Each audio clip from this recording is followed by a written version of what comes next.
Tara, tingnan natin kung ano yung mga ginawa nyo yung mga bata kayo.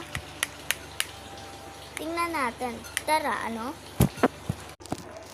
Kumari! Ikaw to. Kumari, ito yung cellphone ng mama mo. May naka-flip. Alam mo, ito yung binabasa ng mama mo. Kasi, naka-flip eh. Nakalagay pa, don't open, this is literal mama's thing. Tapos binasa mo. Ikaw kumari to. Nasa end ka na.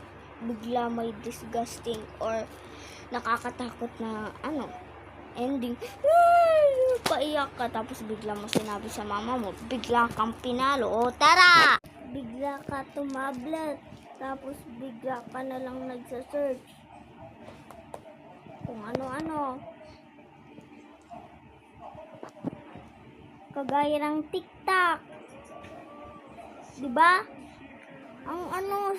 Wag mo i-search yung TikTok sa TikTok.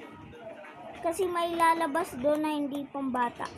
Sa malaki, sa may parang nag-order ka ng mga ng mga ganyan, ng mga stick na stick o na pang malaki na vitamins. In-order mo, wala ka palang pambayad. Tapos bigla mo na lang kinuha sa may taga-order. Tapos bigla mo linak lahat ng pintuan ninyo.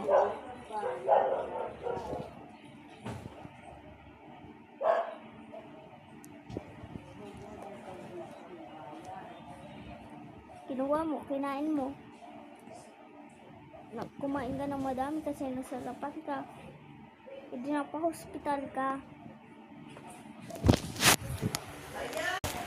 Number 3.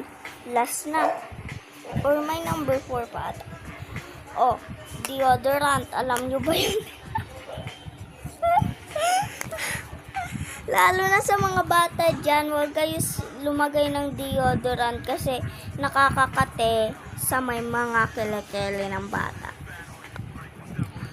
Sa mga inyo, huwag kayo lalagay ng deodorant kasi kakate yung ninyo, kakate yung kele-kele powers ninyo. Matatanggal yung kele-kele powers ninyo. Ayun yung number 4, lumalaro ka ng playing cards na hindi pang bata. Instead of Uno, naging sugal ng linalaro ng mga tanda, baraha, lucky 9, mga ayun lang. Tapos